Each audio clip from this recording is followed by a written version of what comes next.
married couples making more than $250,000. But a couple living together can make $400,000. How is that fair, and is it really a proposal to support cohabitating instead of marriage? Thank you for your question. I'd like to start out by thanking Shippensburg University for hosting this important debate.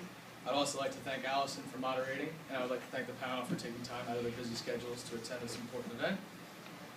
Our country is in dire circumstance. Our economy is failing, our education system is not working. The government spends entirely too much money. This is an undeniable fact. Wasteful spending is rampant. My opponent and his party would have you believe that the problem can be fixed simply by a tax increase on the top producers in our country, the top earners. But this is not a viable solution to our dilemma. I do not feel that in a fragile economy we should increase taxes on anybody, regardless of class, income, anything like that, living situation. We have a spending problem, not a taxing problem. If we can reform, drastically reform, what the government decides to spend its money on, and we can cut back spending, rebuild our economy, I think we will see tax equality. We need to reform the tax code, and I do believe that we need to extend the Bush tax cuts for all Americans in the middle and lower classes. Thank you. Very good. Mr. Radowski, rebuttal. I would also like to thank everyone for being here today. I'd also like to give my thanks to the Shippensburg football team for doing such a good job recently, and good luck going into your next game.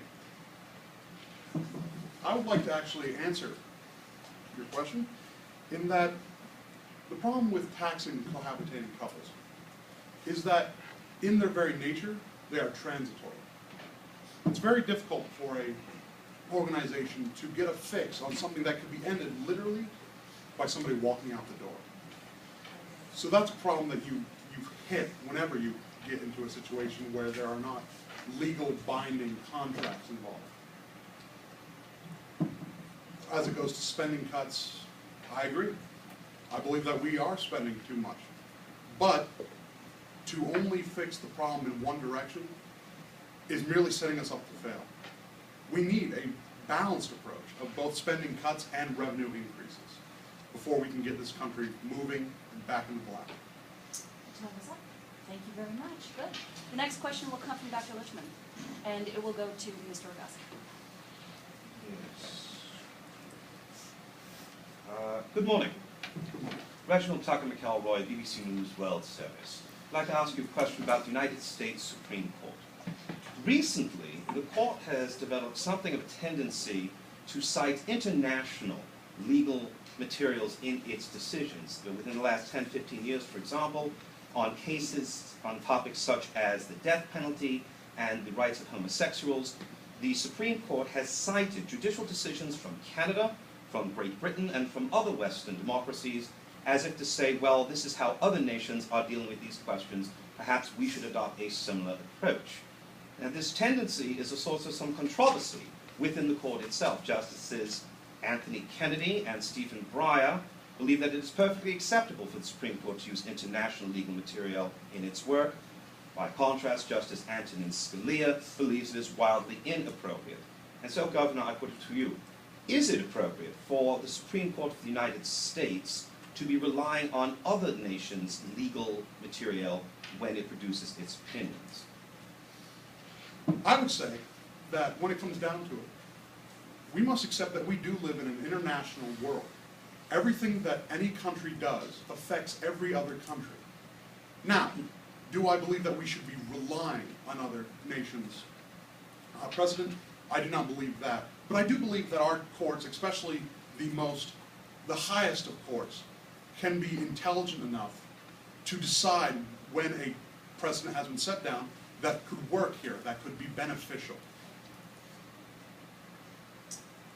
Okay, and rebuttal. We have a rebuttal. Okay. That question took longer than both of the answers combined. I noticed that. Yes. Outstanding. Thank you, Giles, for that very dramatic question. Dr. Grove. Yes. I guess I get DeSantis. You do indeed. In this last election cycle, there was over $600 million spent by 527 organizations in campaigns. I'd like to know your administration's position on whether or not you would sign, if you're the president, the Shareholder Protection Act or the Disclose Act if they came to your desk. My campaign is isolated. We don't coordinate illegally with such groups. I don't pay attention to their campaign funding or their commercials, whatever ads they run. That is out of my hands. Quite simply, it legally must be, and I respect that law. That being said, if that law came across my desk, I would need to do some investigation into the problem as a whole and as it affects the national races, the Senate races, as well as state and local races. May I have a follow-up, please? You may. So would you sign a piece of legislation that would protect shareholders' interest in corporations and protect them from corporations using that money to fund candidates? I would need to further investigate how that would affect those shareholders before I sign any bill. Mr. Radowski. This country is in serious need of reform, and one of the most vital areas is campaign financing. If this bill would come to my desk, I would indeed sign it, because what we need is to send a message as strongly as we can that we need to reform and we need to fix the problem of campaign financing, especially with the rampant, uncontrolled spending. Okay, very good. The next question is for you, Mr. Radowski. Dr. Sandy Bailey. All right. Let's see. Given the fact that you may be appointing new Supreme Court justices during your first term, what in your mind is the most important Supreme Court decision since the founding, and how does it inform who you would appoint to a possible vacancy? Most important.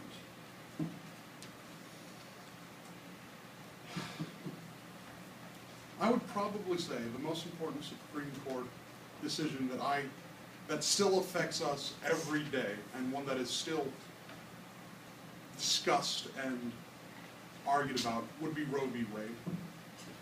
Because as it stands, it's a fundamental rights issue, and it sets a tone for other fundamental rights issues. What the government can and cannot regulate about a person's body, and I believe that it sets a precedent that needs to be addressed in basically everything we do. So I would look for people if I appoint a Supreme Court justice that could handle such a monumentous task as judging such an event. Leva. In my opinion, the most important Supreme Court case that has been decided was Brown versus Board of Education. A country so deeply divided politically cannot stand to be also divided racially or ethnically. We need to be able to integrate with each other, come up with ideas that will benefit everyone, and I think that was a large step in ending the discrimination that this nation still struggles with on some level. Excellent. I have a question that has been texted. This is going to go to you. And it is from Mark, who's in the Sinai. He would like to know, given the recent surge of violence in the Middle East, will your administration continue to observe UN Security Council Resolutions 242 and 338, which would recognize a two-state solution based on the pre-1967 borders? My administration has a very simple foreign policy plan. We are going to strengthen our military so that we won't face threat from terrorist organizations or other countries that wish to harm Americans. We will also ensure that our interests overseas, our interests, I mean our people, our citizens, our government, our politicians working in embassies and such, are protected at all costs. I'd like to point to the Benghazi incident, for example, where 2 Navy SEALs requested support in an effort to try to save American lives in an attack on a U.S. embassy. They were denied such support. I can guarantee that under my administration, in such an event, they would have gotten every available military asset at our disposal that will save and preserve American lives overseas. Rebuttal. Again, I will answer your Mark's question, in that I would, my administration would recognize the UN resolutions, in that while Israel is our strongest ally in the Middle East, we are, again, part of an international community, and that we must be able to work together. And by undermining the UN at points such as this, it merely weakens the effectiveness of their ability to help keep the world sane. Very good.